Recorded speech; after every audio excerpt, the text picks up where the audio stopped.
Hi, I'm MarzGurl. I'm JoshKnightTheFirst. And welcome to episode 30 of MokkoriPlay, the only podcast dedicated solely to all things City Hunter. On today's podcast, we're going to cover episode 30 of City Hunter, titled Ryo's Rival in Love, Give Me Kaori. So this week's episode, we're going to see us getting a little bit more into the nitty-gritty of what actually is the nature of Kaori's relationship to Ryo. It does sort of feel like we're finally getting some character development. Like, it took a while, 30 episodes to be exact, but there it is. Yeah, we're actually going to have somebody who, for the most part, are we allowed to say the word simp on this show? I don't like the word, but you can say simp if you want. I mean, we've got a guy who very much got it bad for Kaori, but in doing so, he's asking the logical questions, while still being really, really enamored with Kaori. I mean, I don't see anything wrong with that, quite frankly. Somebody should be appreciating her the way she deserves to be appreciated. I mean, yeah, it's just there's certain things that are like, he might have just a little bit off from center, I would say. At base, there's nothing wrong with somebody being interested in Kaori. I don't think there's anything wrong with this guy. I don't even know what you're talking about, quite honestly. He's not super masculine. I don't know if you've got some interpretation of how he should be due to him not being as masculine as Ryo. I never said anything about his masculinity. I think it's entirely, for me, based off how he feels versus whether or not he's considering Kaori's feelings going towards him at all. I think with a lot of anime lately, and I know this has come up with other conversations, there's a lot of different portrayals of what a pursuit in love looks like in anime, and I think sometimes it's way too much based on one person making somebody else accept their feelings without any consideration for how they might feel. I don't think he at any point in time in this episode forces his feelings onto Kaori. He's just learning what his feelings are. He's trying to figure out what Kaori's relationship to Ryo is, and he's trying to just do whatever it takes to be a good enough dude for her. He's not trying to make her feel some way for him. Well, I'm not saying that the character's not without merit. There are certainly things I'm going to give him credit for over the course of the episode. There's just a couple of things that don't land with me, personally. Okay. So to go ahead and start with this week, we are dealing with Kaori meeting up with a new client, a new potential client, outside of Police HQ. Now, for me, I was really stupid about this. I see the Police HQ building, and my mind, because we play so much of the Yakuza series, is like,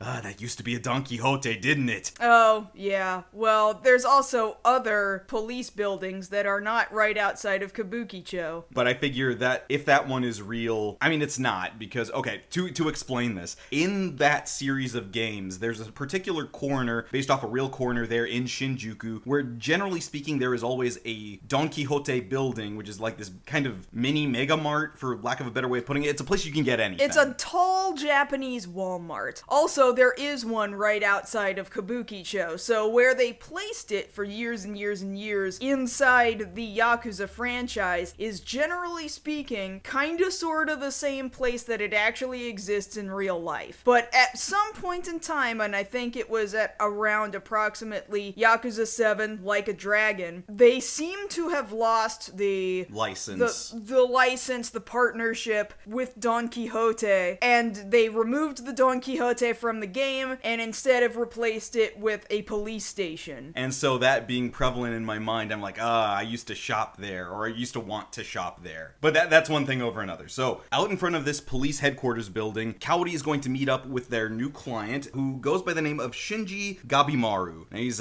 kind of a little guy, you know, he's not really beefy or anything, wears glasses. Kind of stringy. You know, he's being really overly cautious, which makes him even more suspect outside of a police headquarters. He's asking, hey, are you the person I tried to contact about the sweeping job? And Kaori's like, why are you doing that? I don't understand. Why are we doing this outside of police headquarters?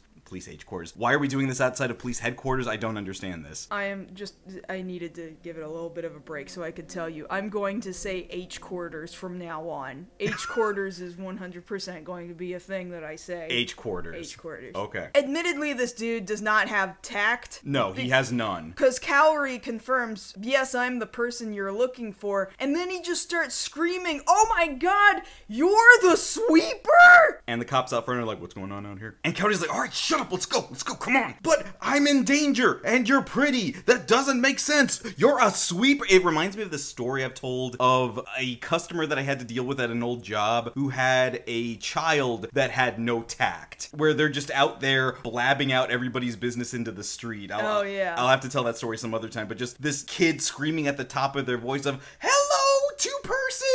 Hi, nice to meet you!" And this guy's trying to be incognito. He's not trying to draw attention to himself, but this kid just won't shut up. So it's kind of like that here. This guy is out front of police headquarters. "Hello, Miss Sweeper! I can't believe you're so pretty! Miss Sweeper! Can I please talk to you about a job? Miss Sweeper!" And Cody's like, "Shut up." These police, too, are like, I'm shocked that they weren't like, "Hey, come over here a second." Hey, what's going on over there? Are they on drugs? Like, they might not give chase or anything, but at least they might go, "No, we're gonna need to take a look at you guys for a second. Why don't you come on over here?" Yeah, you're being weird. Get over here. So as happens with a lot of cases, they end up heading back to Ryo's apartment, and normally you would just have that conversation right there in the living room or the dining room about what the case is going to be. Well, the living room is very busy right now. It's been commandeered. For whatever reason, as they're coming into the apartment, Ryo has set up the most elaborate domino setup. Yeah, like, you know, the kind where you've spent hours, if not like an entire day at the very least. Like sometimes, like if you see some of these ones on like Instagram and TikTok, there's a lot that goes into these domino setups. And Ryo... This is pretty close to that. Ryo has spent, I don't know how much time on this. Well, yeah, because it's across the living room, across the floor, across the furniture. It goes across the entire apartment. And I just want to say, like, this is incredibly animated because they have animated each and every domino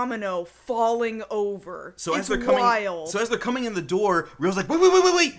And then the dominoes start falling over, and it all goes over very elaborately. While this music is playing, and it's great. And it's all to reveal a gravure photo. Well, it's funny because it reaches the last domino, which throws a thumbtack up in the air, which hits a balloon that opens up, you know, those Japanese-style party streamers that, like, they crack open like an egg, and a banner falls out. And usually it's like a congratulations kind of a banner that falls out. And instead, it's a poster of some hot babe. Yeah, some hot nurse. And Ryo's like, "Yeah, I did that to show off this." Just to do it. Like, for no reason. Like, he could just look at that picture. He could just put it up on his wall, and he could just look at it. And he decided, you know what would make this way more interesting? Is if I did it with dominoes. And he didn't know anybody was coming over. He knows this isn't Kaori's bag, right? Like, this is all his bag. Like, what he does in his own private time, that's for him. But he was just about to do it right then for himself. Yeah, like, usually you do that and, like, you're gonna film it, you're gonna put it on the internet, but there is no internet at this point in time. Not in 1987. He doesn't have friends that he's like, "Okay, man, you just got here, I can't wait to show this to you. I've been setting this up for a really long time." He did it just to make himself happy, just to amuse himself. That's wild. And after he's celebrated, he's like, "Oh, we have a client? Oh, well, right this way, sir." Through the dominoes. So Shinji tells Ryo about what his current case is. His life is currently in danger because of a lot of elaborate things, which we'll get through real quick right now. So Shinji has an uncle by the name of Kozo. He's an explorer, he's rich, and he's missing in action somewhere up in Alaska. He's been missing for a while now, so someone else in the family, namely Shinji's aunt, wants to declare that Kozo may have in fact passed away, and that potentially she could kind of get her way into getting the hands on his fortune. Now, unfortunately for that aunt, Shinji is actually the one who is legally in line to inherit all of Kozo's fortune because Kozo happens to be some kind of a misogynist and has set it up to where only the next closest male blood relative can inherit that fortune. I thought it was interesting that he says, "Oh, well, it's gonna come to me and not to my aunt because my uncle's a misogynist." And Kaori's response is like, "Oh, well, that's totally opposite of someone else I know." As if Ryo isn't some kind of a misogynist himself. Like, just because he likes women doesn't make him not kind of a misogynist.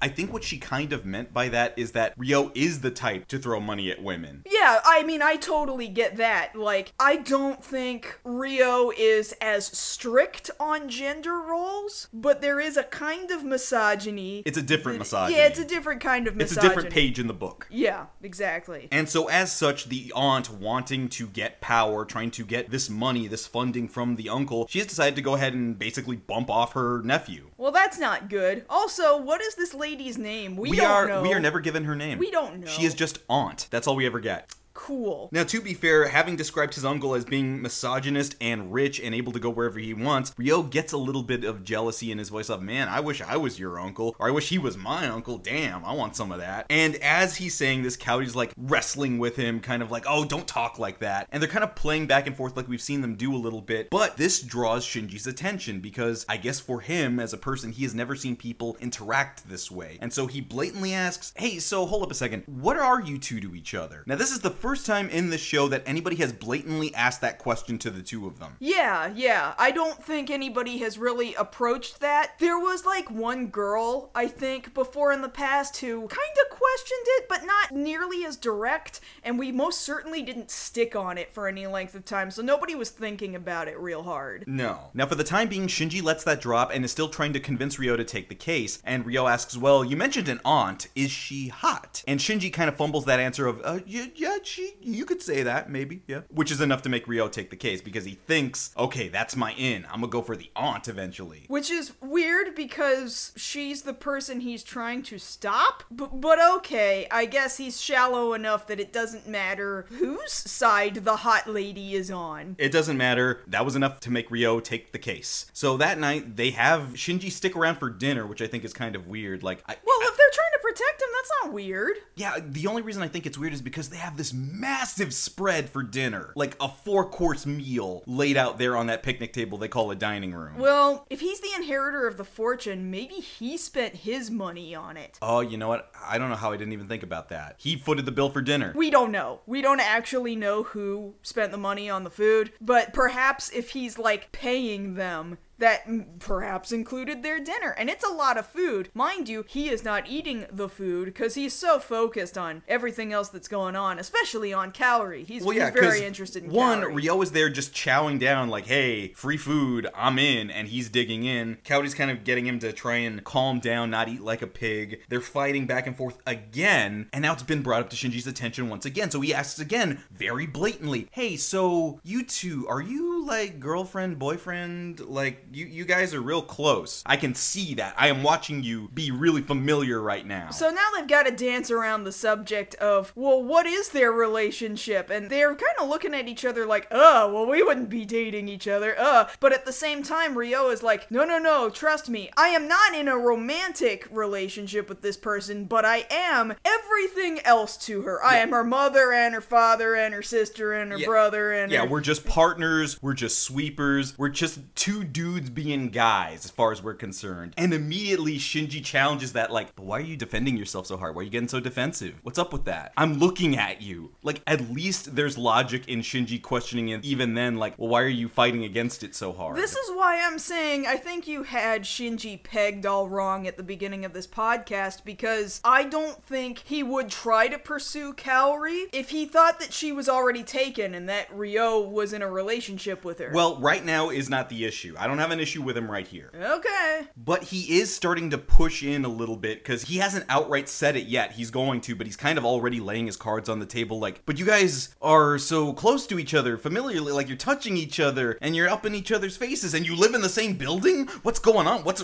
up with that? You should be living 100 meters apart. What's going on here? That's too close. He's starting to get kind of already up in the business. Like, whatever Ryo and Kaori have going on, that's their business, but real quickly he's trying to police it. Yeah. And that's where it's starting to get a little iffy. Like, look, I get this guy might not have a lot of experience talking to people that he's interested in, but the policing, that gets kind of weird, bordering on creepy. I guess, but at the same time, quite frankly, Ryo doesn't treat Kaori right. Kaori deserves better. I'm not denying, I'm with you 100% on that. Absolutely. Kaori deserves all of the love and support that a character like her deserves. I'm 100% for that. Which, funny enough, does get addressed here. Right. So, Ryo kind of talks him down a little bit like, no, I swear, We are professionals. We fight, but we're professionals. Just like you said, you know, sometimes I'm like her kid brother, sometimes I'm like her dad. It's professional, totally professional. And so Shinji buys it for the time being, like, okay, maybe I got you all wrong. All right.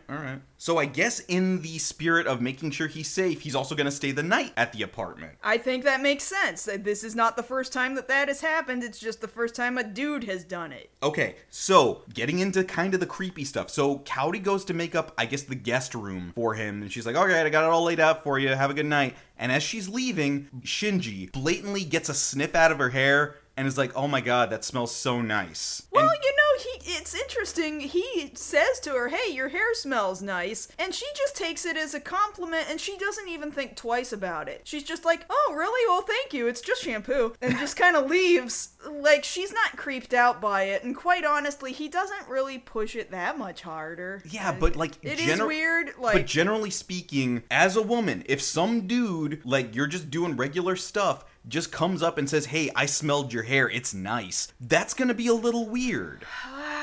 Yes, just I also feel like the way this guy said it too was like he didn't mean to smell her hair. He didn't like lean in on her and do the weird old uncle kind of a sniff. It was just more like she walked past his face and it was like, oh, okay. And he just happened to say out loud, oh, well, your hair, it smells nice. And he's kind of nervous about it. And I'm not saying that it wouldn't be kind of a weird thing to hear, but I would be like, oh, okay, thank you. And I would walk away. The reason I say that is because, like, you know me, I watched a lot of Frasier, right? Right. And one of the big things in the early seasons is the unrequited thing between the characters of Daphne and Niles. Right. And Niles going around sniffing Daphne's hair without telling her. Okay, yeah, that's friggin' weird. Yeah. But that is not what this guy is doing. Well, I'm saying, like, he just shouldn't have said anything at all, but that's not what either don't say anything at all, or there's a more tactful, kind of like we were talking about before, a more tactful way of being like, oh, that smell, what is that? And then she can say, oh, it's just regular shampoo, and then say, oh, is that so? That's really nice. Like, there's a easier way to ease into that. Oh, I mean, I agree. I totally agree. I don't think it was malicious. I think he's just kind of awkward. That having been said, yeah, if I was in that situation, I'd have been, like, I would need to shrug it off. Like, that was kind of weird, but I'm just gonna let this slide, because, like, that to me, just that one little thing isn't enough for me to be like, I don't want to be around this guy at all anymore. I don't know. And that's gonna be different for different people. I'm just saying that's my stance on it. Again, could be taken totally innocuously, but he's kind of borderline for me. No, I get it. So as she leaves after having accepted the compliment, so that's fine, nothing wrong there, he starts realizing, oh man, my heart's beating faster. I think I like her. Oh yeah, I got it. Oh, I definitely no. have it. It's only been a couple hours, but I'm here. I'm ready to commit. I'm ready to risk it all. I'm gonna be a man for this woman. Like, he's already there. And, you know, for what that's worth, I'm glad Kaori got the compliment because of what happens next. Right. So Ryo, right, he's over somewhere else in the apartment in the bathroom, and he calls out for Kaori, like, hey, Kaori, do you know if we have any more shampoo? It looks like we're out of shampoo. And she goes to the bathroom, opens the door to speak about whether or not there's any shampoo, and Ryo's there in just a towel. Which is already kind of like, is this the nature of their relationship that they both seem comfortable enough to be able to talk to each other when one of them is in a towel to begin with, but what makes it worse is that the towel falls off. And Ryo has exposed himself, and Kaori naturally yells to high heaven. I mean, I'm going to kind of throw Ryo a bone here for just a second, and just under this assumption, I'm just gonna assume that he was not trying to flash her. You can only hope he wasn't trying to do that, but maybe we don't really even know, I guess. Like, I feel like this scene in particular can be taken slightly ambiguous as to whether or not that happened on purpose, or whether on some level Ryo's tracking, actually having had somebody address to him, how do you feel about Kaori? Because clearly he sees that Shinji's already got the hots for her. Right. And, you know, it's just gonna get brought upon him more and more. And I half wonder, like, one, whether or not he did it on purpose, or two, if it was, like, subconscious of, like, you know, back of head, Ryo, we might lie about it to ourselves, but come on, let's be honest here. Kaori's kind of rocking, you know, in the physical department. Maybe she should see what we got going on.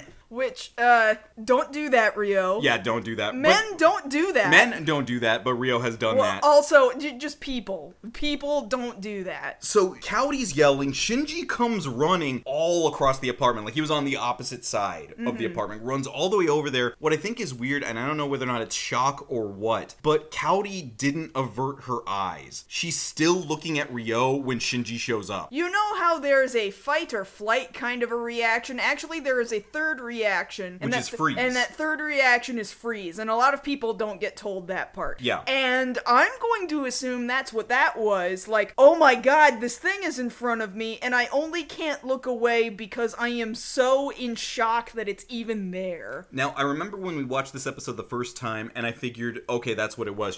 She couldn't believe the presumed gall of Ryo to do this. Like, how dare you drop towel in front of me? But now that I've had more, and I use the term very liberally, exposure to the manga, I can't help but wonder if she wasn't on some small level in amazement of what she found there? I don't know. There could be a lot of interpretations there. She didn't seem especially upset when Shinji came running and tried to block Ryo's dick from her vision. Well, yeah, because doing the right thing, Shinji puts a towel up and is like, all right, Kaori, turn around. Walk out the room. And she does so. This is her out from embarrassment. He's just pissed at Ryo, like, what are you doing, man? Why are you treating her like this? Which, quite frankly, I know you're, not feeling so great about Shinji himself, but he's proving kind of to be the better human being right now. Well, no, like I said, there are things that I'm not cool with him on, and then there's some things where I'm like, yeah, he's just saying naturally what someone would be asking. This is one of those moments where it's like, hey, come on, man. If you're not feeling anything for her, why are you showing off? Right. Now, thankfully for Ryo, I imagine, he gets to dodge that question because he's like, wait, hold on, something's going down. Because sure enough, at that very moment, some men in black bust into the apartment to try and either accost or even kidnap Shinji. And just wearing the towel, Ryo takes him out quick. But then they grabbed Kaori, though, right? Because she left the room. Well, yeah, she goes out into the living room to get away from Ryo, and that's where the men in black bust in. Right. And so after, seeing, oh no, there's a very brief hostage situation here, Ryo takes him out very, very fast. Again, I think that has something to do with the fact that he saw that Kaori was in danger. Sure. Less so that Shinji is their client. Kaori's the one who's got a hand around her neck. He gets rid of him. He makes sure that Kaori's safe, and he's kind of got his arm around her. Mind you, he's still in the towel. And Shinji's there just looking at him, being like, oh man, I was too weak. I couldn't do that. And kind of subtly being like, I want what he's doing right now. I want to be the one comforting her and being the one that had to defend her honor and maybe only just wearing a towel. Well, especially because Ryo is insisting that he's not in a relationship with Kaori. So, if somebody can protect Kaori, yeah, he wants it to be him. Well, because, I can't believe I missed this here. He's saying to himself, right here before the commercial break, I can do that. I can learn how to do that. And right before they left the bathroom, Shinji tells Ryo, hey, Ryo, I want Kaori. Ryo kind of plays along with him. He kind of lets him think for a second. All right, here's what you gotta do, man. So when we come back from commercial break, he's got him down in the shooting gallery. Well, he hits the gym first. Yeah, that's true. He's on the treadmill, he's doing jump rope, he's doing, the press machine. One day ain't enough, bruh. That's everybody on January 1st trying to do their New Year's resolution. Oh, this is the year I get that swimmer's bod. It's not gonna happen for you overnight, bruh. I'm sorry. Well, he's gotta get started sometime. I mean, yeah, but in enough time to deal with the immediate threat that you're bringing upon them? Nah, bruh. And so I think Ryo is extending him that olive branch of telling him, look, this isn't gonna do it for you. We need to go to the gun range. Yeah, so he does take him down to the shooting range, and very quickly, I think it's after one shot, Shinji's like, you know what? Never mind. Just forget it. I'm not the shooty dude. I'm not that dude. You're that dude. Here you go. And almost as if to show off, yeah, that's right. I'm the shooty dude. He just plants 3 down the face of this target. In a perfect row. Yeah. And he tells him, look, man, if you love someone, you need to be able to protect them with your life. And Shinji's like, well, I can't help it, man. I don't have confidence. What do you want? Now, as they're arguing over whether or not this is the way to best protect Kaori has been thinking about this, because as we talked about while watching the episode, Shinji having brought this up at all vocally has kind of put an idea in her head. Well, he brought it up several times, too, so now she's thinking, well, could we be a thing? What would happen if we were a thing? Yeah, so she asks Ryo, after after he comes up from training him, like, hey, Ryo, do we look married? And he's like, yeah, maybe, but we can't get married. Why? And then come on over here. Come here. What is it? Why? 2 men can't get married. You ass! And then she beats him up because, again, I think he's masking here. Oh yeah, he's like, it's a really shitty joke. It really is. But I hate it. But at the same time, he's doing it to dick with her, and it feels deliberate, and he's trying to get a rise out of her because he thinks that's funny. He thinks dicking with her is funny. This has come up repeatedly over just these past 30 episodes, that he just thinks that getting her upset is hilarious. And we know that he does not mean that he's not serious when he says that he thinks she's masculine, because we know he's attracted to her. Yeah, whether or not he actually does think that about her or not, bottom line is he knows he wants a piece of that. Yeah, I mean... And really, he wants the whole thing. He loves a lot about her that he doesn't admit. I don't know if he knows it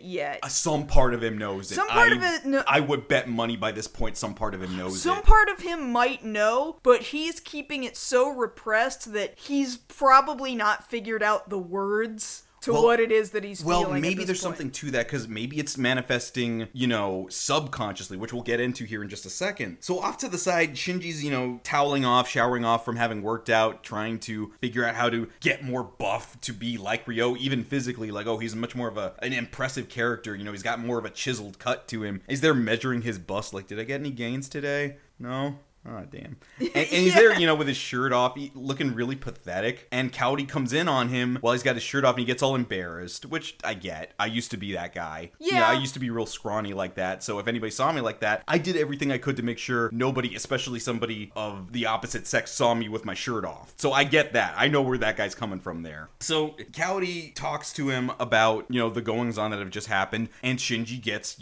kind of self-righteously, how dare he call you a man? He shouldn't treat you like that. You should treat yourself better by not putting up with that. And he's got a point. He does. That's what I'm telling you. He's a better dude than Ryo is. And I'm not saying he's a more masculine dude. I am saying he's like a better person. I've never argued about the masculinity one way or the other this whole time. It's got nothing to do with masculinity. Right. So here's the part that I'm talking about where it might be subconscious. So Kaori says, okay, I might need to take a shower. Shinji, can you stand guard here for me? He's like, well, why do you need me to do that? Oh, wait, does Ryo even peek in on you too? And she's like, yeah, he kind of does that without thinking. He's just, he doesn't even think about it. It's probably subconscious, and he's just like, excuse me?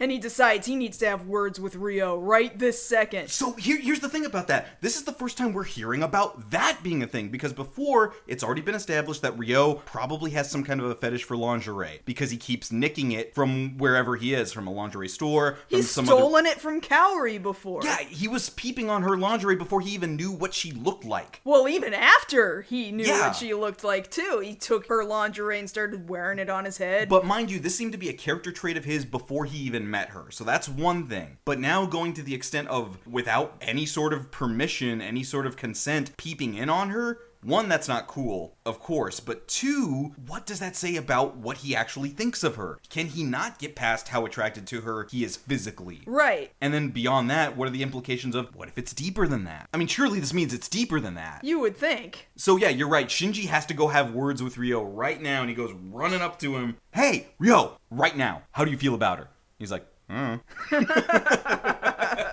It's still too early to ask that question, man. But he's really, really, really upset about it. He's like, no, that's not good enough. You're playing with her emotions. I mean, kinda.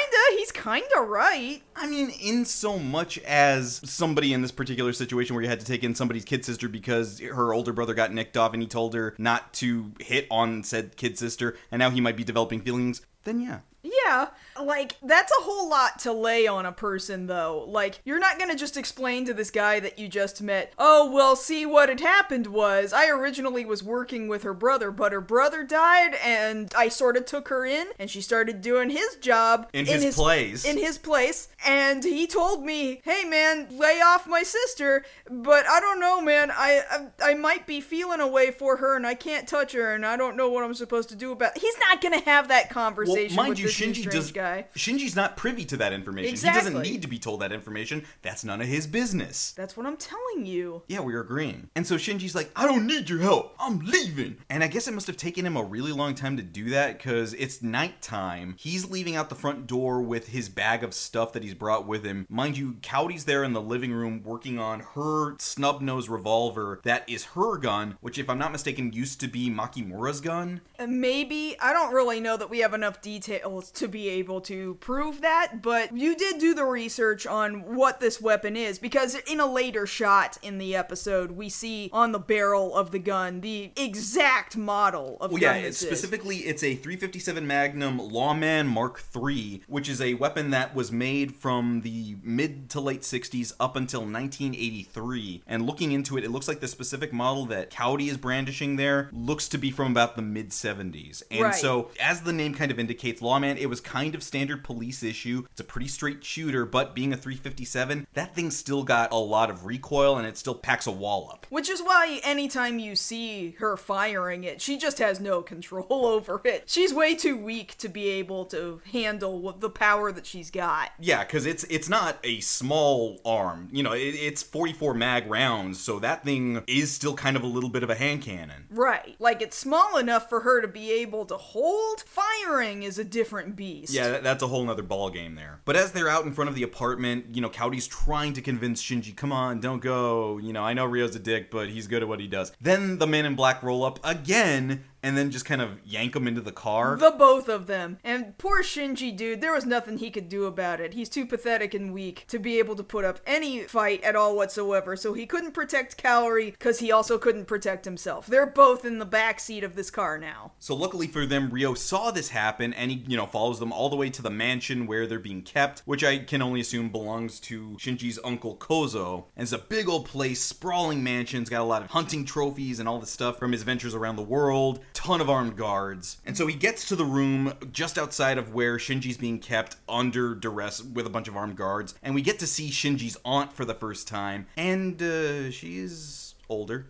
She's certainly not what society would call traditional beauty. That's a nice way of putting it. That is the nice way of putting it, because I just think their description of beauty is mean, and Ryo's reaction to her is really mean. Like, he kind of gags at her. Yeah, like he's about to throw up. Like, Shinji needs to get his eyes checked. Well, also, I think Shinji's just trying to be nice because technically that's still his relative. Yeah, but it's the relative who's trying to kill him. He doesn't need to be that nice. Look, I think you and I have different problems with Shinji. What is it about characters named Shinji? How about that? Okay, sure. Alright. So yeah, she's got her armed guards there. They've got Kaori again at like gun or knife point. And she's like, alright, sign these papers that say you're okay with me being the heir and not you. And Shinji, you know, he starts getting a little bit of backbone. And he's like, no, I'm not doing it. And she's like, you better do it or else we're gonna hurt Girly over here. She's gonna get a scar. You want that? And he decides, I'm gonna be a man with this gun I found, which was Kaori's gun that she was cleaning, that she just kind of, without thinking, I guess, she kind of grabbed it and took it with her. Yeah, just absentmindedly still had it in her hand when she went to chase after Shinji. She had it in her hand like she had put it in the back seat of the car, and he just sneakily took it for himself, put it in his pocket or something, and he's like, hey, I got this gun! And they're like, you better not shoot this gun! And he's like, oh, I'm gonna shoot this gun! Without realizing that Kaori had been cleaning this weapon, and therefore, it was not loaded. It's not loaded at all, so thankfully, unloaded gun. But I love how the aunt, I love and hate, that her immediate opinion once he pulls the gun is, you won't, you won't. You suck, you won't. But, you know, he proves he has a spine, and he tries to fire it, not knowing that it's not loaded. Thankfully, Ryo is there, and he does this thing that he sometimes does. We've seen him do it before, and now he's doing it again. He did it with Kaori in her first episode. Right, where dude fires this weapon, fires dry, and Ryo is in the back going, well, let me make sure something hits. And Ryo is the one doing the actual shooting. Fires like 3 rounds. No, he empties the chamber. He fires all 6. Okay. He fires all 6 rounds, and Ryo uses all 6 rounds from his gun to knock the guns out of the armed guards there in the room. He manages to time it out with every single time that Shinji has pulled the trigger. Which is the same thing he did with Kaori somehow magically. So, Shinji will never know he did not actually fire that gun and hit everything. Which I think if he calms down and thinks about it later, he'd realize, you know, I pulled the trigger 6 times and I never smelled gunpowder. Well, And there was no recoil on the gun? Ryo was close enough that you might have smelled gunpowder. No. Like Shinji was in the middle of the room, Ryo was all the way at the door. And you don't think as they're leaving, because, you know, they're running away after the gunfire, you don't think he could smell it when they're leaving the room? Yeah, but even then, it's like, if he really stopped to think about it, he'd realize it wasn't him. I mean, if I was the person who had just done it, this isn't about the gunpowder. It is like, that seems really unrealistic that I just managed to pull that off. Yeah, that I expertly, like a marksman, knocked 6 guns out of 6 armed men's hands. I did that on my first shot. I should go out for the Olympics. Like, when the only other time you held a weapon, you shot it once, and it was an awful experience. So this is enough to give them enough room to run. Shinji and Kaori run out of the building. They run out by the pool. Unfortunately, they're surrounded. There's nothing more they can do, so Ryo realizes, all right, I can't hide anymore. I have to actually get in there. This is where I think he's flexing again. Like, he might have flexed before with the towel, you know, saving Kaori in just a towel. I think he's flexing again, because not only does he save them, he has to pull up on a damn motorcycle, looking all badass. Where did he get the motorcycle? I mean, it's a mansion. They probably had one in the garage. Okay, so he just found it out there. He commandeered a motorcycle. Okay. He drives by, pushes all the guys, all the armed guards into the pool, and I guess those were the last guards because nobody else tries to stop them. That was it. Yeah, there really wasn't much more to it than that. And then on top of that, just in the nick of time, who shows up but that uncle that we haven't heard anything from the entire Kozo episode? Gabimaru comes riding up with his Harley Hendrickson looking ass on the motorcycle. It's a Kamen Rider reference, but he looks just like that character. Complete with motorcycle, he comes running up like, hey, I'm back. I was helped by the people up in Alaska. I can't say the word he used because that's not a word we're cool with using anymore. No, we're not gonna do that. But the aunt is over here like, oh, you're alive and I was very concerned about you. What'd you bring me back? Oh, I brought you back something, all right. Here you go. Tosses a bag at her and she's like, is it money? Is it money? I hope it's money. And it's related to money. It is the opposite of money. It is literally the opposite of money. It is bills. Bills for all of his travel expenditures, to which he's like, yeah, I might have spent literally the entire fortune on this travel and had to put the house up on a mortgage. So, yeah, there is no fortune. So I hope you weren't trying to murder my nephew or anything to get that money because there isn't any. Yeah, I had a fortune when I left for Alaska and it's gone. That's what he just pulled on her. Yeah. So we cut to the ending scene for the episode. Mind you, we never see any scene where the cops show up and, I don't know, arrest the aunt for attempted murder and kidnapping? Did everybody just decide, you know what, maybe this is good enough, that she just feels really upset that she has no money and she has no means of getting any money? That's good enough. I would not think that is good enough. No, personally. I would call the cops. It's not like they know one personally. Well, Ryo does. That's what I'm saying. That was sarcasm, Josh. Oh, I'm sorry. I can't see sarcasm. This is a podcast. We are literally sitting in the same room talking into the same microphone. Well, now everybody knows that. So the only thing that Kozo has been able to keep is one biplane, which he's now going to use to make another trip. And for whatever reason, Shinji's going to go with him. I mean, I don't see why not. What else is he going to do? There's nothing else left for him to do if he's not rich and living in a mansion. I mean, there's nothing really for him here anyway. So, you know, they're taking off, not off a runway, but just a road. I guess a plane can do that. I mean, I guess so. If there's enough space and the road is long enough and there's no obstructions, like, they tell you can do emergency landings on, like, the highway, right? Like, if it's clear. I mean, I guess. I mean, sure. Why not? Okay. And so as they're taking off, Shinji's yelling back, all right, thank you guys for everything. Kaori, when I come back, I'm gonna pursue you because I'll be a man then. Bye. By the way, we'll never see this guy again. Yeah, just like every other woman who says they're gonna come back and marry Ryo. Yeah, this guy ain't coming back. No. Bye, guy. Note, Shinji died on his way to wherever. I doubt he died. I mean, you don't know that. I'm just going to assume that he became the person that he needed to be for some other lucky woman. That's entirely possible. You could totally have that read. Yeah. I just think it's funnier to think that the biplane crashed. He died on the way back to his home planet. Yes. And so as they're there and they've already waved off, the plane has gone off into the distance. Mind you, it wasn't a sunrise plane. It wasn't a sunrise biplane. No. Just a regular plane. Yeah. Kaori's there asking Ryo, you know, the burning question. Hey, so this whole time we've been doing this case, did you get jealous? jealous? And Ryo kind of gives this just a really quick kind of a which it's hard to tell how serious he's being because he immediately turns it into more like, well, this is gonna be a great day, which maybe he means a great day for them flying a plane, and maybe he's jealous of them flying the plane on such a nice day. But Kaori's just like, no, you're changing the subject. Yeah, don't change the subject as Get Wild starts playing, so she's not getting an answer today. And that's where the episode ends.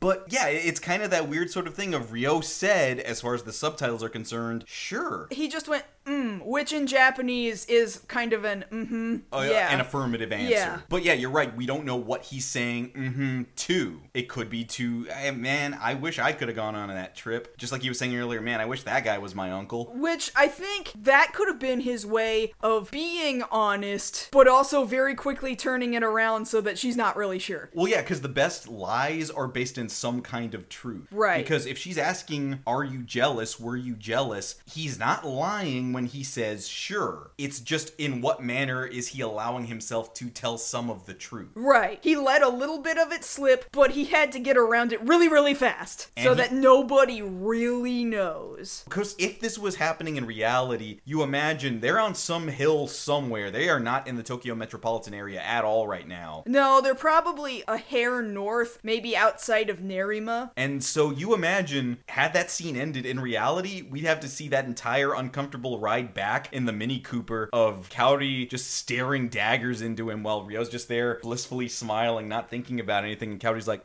I asked you a question. You're just saying that because that's what I would do. Absolutely. Like, you wouldn't let that go. What? I would not. I absolutely would not. If you're on the cusp of finding out you could have been in a relationship for the past however many months, you're not going to let that drop. No, probably not. But that's where we end our episode. So this is one of the first times we're really diving into, okay, what are the actual parameters, dynamics of this relationship beyond the genesis of it, which was Kaori being taken in by Ryo, and Ryo given that edict of don't touch her, keep her safe. But what has that evolved into for them? And unfortunately, I feel like the majority of the rest of this season still kind of doesn't address it very much further than that. Now, once you start getting into the meat of season 2, it goes hard on this what are they sort of a narrative. Very much so, and I love it. So, but we're gonna have to wait another 20 some odd episodes before that happens. Like we told you guys in episode 0, this is very much a slow burn. Yeah. We're gonna watch this before it gets stoked into a fire, but people are gonna start this is the first of many. It's the first of many of people questioning, are you guys like... Are you like a thing? Are you a thing? Does somebody have a chance? Is What's going there on a here? thing? Where are things? Where do they go? Who is thing? Did you look at his thing? The answer to that question is yes. Unfortunately, the answer is yes. So on next week's episode, we're going to be dealing with a lovely young couple who seem to be torn apart by differing circumstances. One is a nice proper girl and the other is a biker dude. I thought you were going to say a nice couple torn apart by motorcycles. And I'm just like, oh my god, it's so gruesome. No, we're not doing snuff films. We only do City Hunter. Okay. Yeah, so that's going to be interesting for next week. Not nearly as heavy in terms of character development as this week, but it's still a fun episode. It'll be fun. It's back to your regular old City Hunter shenanigans. I don't know why I made this old prospector voice when I did that. One of these days we'll have the prospector on. We'll bring him to H quarters to talk about what he thinks of City Hunter. So come back next time when we cover the 31st episode of the TV series Fast-Paced Romance, a girl's love closing in fast. And if you want to catch us outside this podcast, you can always find us both over on Twitter. I'm at JoshKnightFirst. And I'm at MarzGurl. Thank you all so much for listening to our 30th episode of MokkoriPlay. And if you don't come back next episode, I'm going to challenge Josh to a motorcycle death race. Oh, you're going down.